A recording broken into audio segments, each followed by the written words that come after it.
Hello. Try to keep it to 5 minutes. Okay. I recognize a lot of you from seeing you around for the last few years at various functions. It's kind of interesting I'm running for this because I was going to run for it 2 years ago. Petitions were dropped off at 4 o'clock, right before the closing. I worked at the U.S. Attorney's Office, federal prosecutor. Early the next morning, my criminal chief came in and said if I didn't withdraw, I'd be fired. On a pretext, misquoting the rule, the Hatch Act, that prevents political activity, when it specifically said that I could hold any office in a party. So, it's interesting I'm here. I retired and they can't get to me anymore. I'm Greg Sasse. Like I said, retired federal prosecutor. I was appointed by President Ronald Reagan. Your presence here on this lovely evening that Matt got me out on speaks volumes to your concern and your commitment to our nation. Why exactly you're here, I think I've heard. It's the same reason I'm here. To save our nation, to restore America. We need a Republican Party to fight for us. Right now we have a president who passes laws with the stroke of a pen, a Supreme Court which upholds or strikes down laws depending on whether or not they like them, bureaucracies cranking out 100,000 regulations which are laws that carry the force of law with penalties every month, crushing our economy, stifling innovation. We have bureaucratic agencies retaliating against people to crush dissent. Our beloved IRS is a good example.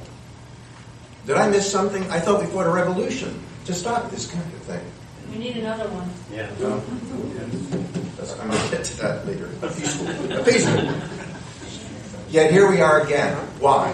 Because we try to solve all our problems through government.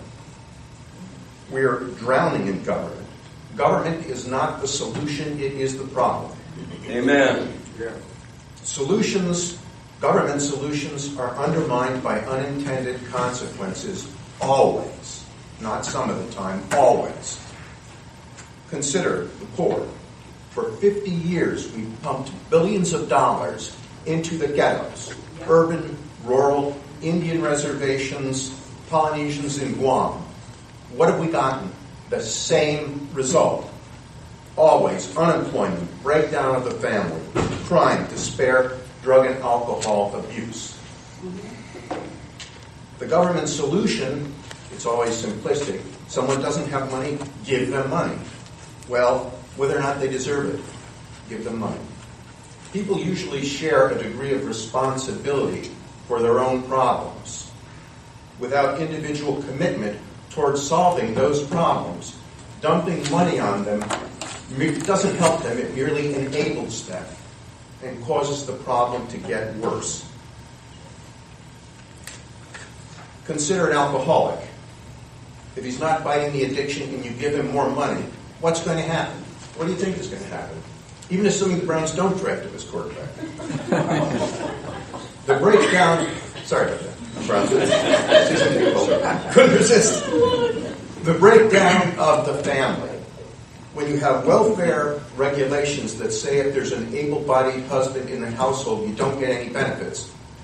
Given 20, 30, 40 years, what do you think is going to happen? Fiscal policy and activist government. It's a nightmare. The verdict of history is in. If you raise tax rates, you get less tax money, and you hurt the economy by bleeding off consumer demand, which creates more need, repeat the above process, and you have the economic death spiral of Europe.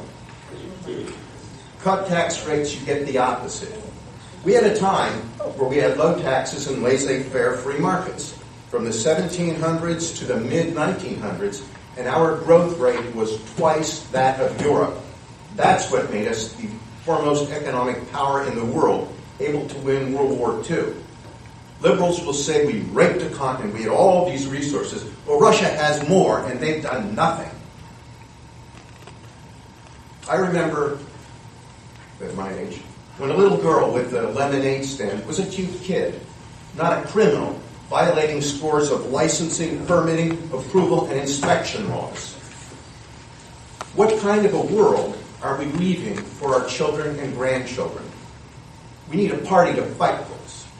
Imagine an Ohio Republican Party that, when it took control, repealed the state income tax, resisted Obamacare by refusing to expand Medicaid, resisted Common Core and passed school vouchers, allowed a vote on the heartbeat bill, enacted a voter ID law, refused to tolerate illegal immigration, and amnesty cities and counties. And folks, Lake County is one of them. I was told by the major in charge of the border control in this region when I was a prosecutor, he attended the OLA Day and saw hundreds of international drug trafficking gang tattoos. They're little diagonal things on the neck of people at that meeting. And we recently had a woman murdered by an illegal alien.